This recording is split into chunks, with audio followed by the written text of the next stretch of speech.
Hi, I'm Andy Masich. I'm the president and CEO here at the Heinz History Center, and I'd like to give you a look at Lincoln, the Constitution, and the Civil War. So follow me.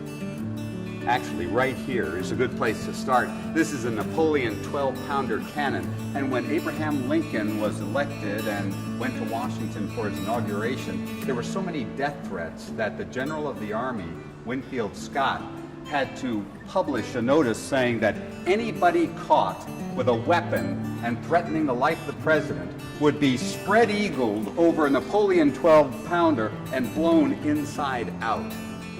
12-pounder Napoleon. Follow me. Now, as we come up the steps here, you have to follow in Abraham Lincoln's footsteps. He was 6 feet 4 inches tall and had a long stride. His staff had a lot of trouble keeping up with him. He took stairs 2 and 3 at a time, and this is what Lincoln looked like about the time the Civil War began. 6 feet 4 inches tall. How did Abraham Lincoln fit in this bed? Well, the bed is 6 feet 4 inches long, and he was exactly 6 feet 4 inches long. So there's no way he could have fit lying straight. He'd have to be diagonal across the bed. These are some of my favorite objects. This is the Volk life mask of Abraham Lincoln, and you can see his hands. These were actually made right before his election in November of 1860. And you can see he doesn't have a beard yet. He's clean shaven, and his hands, this one shows the scar from a rail splitting accident on his thumb. And this one, see how puffy his hand is in comparison to this one?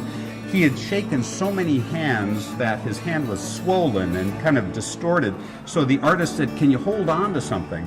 Lincoln went out to his own woodshed, took an old broomstick, sawed the end off of it, and gripped it in his hand and said, "How's this? Will that work?" And the artist said, "That's perfect." A 10-year-old girl in Westfield, New York, named Grace Bedell, wrote him a letter and said, "You know, my father and my brothers would vote for you if you weren't so ugly. Why don't you let your whiskers grow and fill in those hollow cheeks? And then all the ladies would tease you and you'd be elected for sure." So Lincoln carried this little girl's letter in his breast pocket, and at parties and things, he'd hold it open and said, "What do you think? Should I try the whisker thing?" And finally he decided to do it, but he waited till after the election because he didn't want it to seem an affectation. Here we see Lincoln in 64, looking more mature. By 65, he's a man with the weight of the world on his shoulders. Abraham Lincoln received death threats from the time he took office, and during his second inauguration on March 4th, 1865, here's Lincoln on the steps of the Capitol, and then right above him is, if you zoom in, you'll see John Wilkes Booth, who finally caught up with Lincoln a year later at Ford's Theater and assassinated him. When Abraham Lincoln got to Pittsburgh, all the people clamored for him to speak, and he said, "Well, I guess I should give the ladies of Pittsburgh an opportunity to see my lovely countenance."